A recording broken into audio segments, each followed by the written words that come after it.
De plus en plus de gens utilisent des suppléments alimentaires. Quels sont ceux qui en valent vraiment la peine?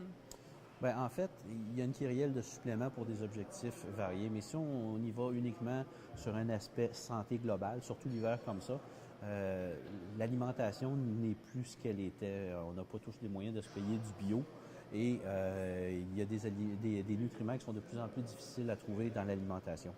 Les suppléments que je donne à peu près à tout le monde sont les oméga 3, le zinc, le zinc, le magnésium et la vitamine D.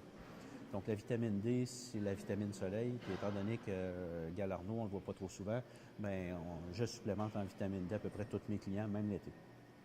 Ensuite de ça, les oméga 3, et j'ai beaucoup de mes clients qui vont me dire je mange du saumon 2, 3 fois par semaine.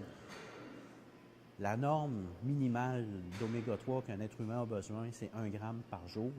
Et chez la majorité des Nord-Américains, quand ils en consomment 1 gramme par semaine, c'est presque un miracle.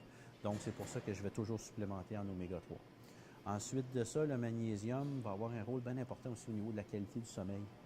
Beaucoup de gens se plaignent qu'ils ont des difficultés à dormir le soir, principalement les femmes.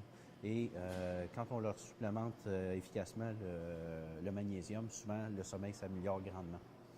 Ensuite de ça, pour ce qui est du zinc, bien, le zinc a plusieurs fonctions au niveau du système hormonal, et chez les hommes, principalement au niveau de la production de testostérone.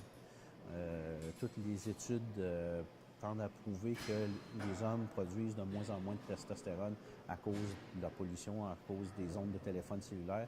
Donc, le zinc va avoir un effet un petit peu pour contrer cette diminution-là. D'accord.